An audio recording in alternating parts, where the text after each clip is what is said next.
Bəzən içimizdən qəribə bir hiss doğur. Başqasının uğurunu görəndə içdən bir sızı keçir. Bu hissin adı paxıllıqdır. Amma bəlkə də bu sadəcə mənfi bir duyğu deyil. Bəlkə də bu daxilimizdən gələn bir siqnaldır. O sanki bizə pıçıldayır. Mən də istəyirəm. Mən də buna layiq olmaq istəyirəm. Paxıllıq çox zaman dərin bir dəyərsizlik inancından doğur. Sanki içimizdə bir səs deyir, mən kifayət qədər yaxşı deyiləm. Bəzən bu səs uzaqlardan gəlir.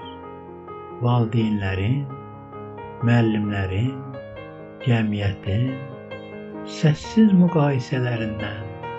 Bəzən isə sadəcə görünməyən bir aclığın sevgiyə və qəbul olunmağa olan ehtiyacın əks sədasıdır. Bu hissi boğmağa çalışma. Sadəcə bir anlıq dinlə onu. Sanki paxıllıq sənə nəyin çatışmadığını göstərir. Amma eyni zamanda nəyə can atdığını da bildirir. Əgər bu hiss səni narahat edirsə, özünə sual ver. Bu hiss mənə nə demək istəyir?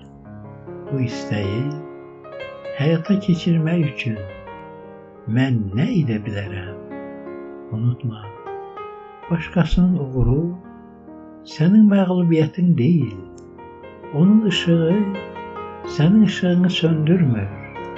Əksinə, sənin də parlayacağın bir istiqaməti işıqlandırır. Hər gün bir anlıq dayan və həyatda minnətdar olduğun 3 şeyi düşün. Bu sadə addım beynini çatışmamazlıqdan dolluğa yönəldir və hər səhər güzgü qabağında özünə deyir, mən dəyərliyəm. Mən kifayət qədər güclüyəm. Bu sadə sözlər içimdəki qaranlığı işığa çevirəcək. Unutma, paxıllıq bir düşmən deyil. O özünü tanımaq üçün bir bələdçidir.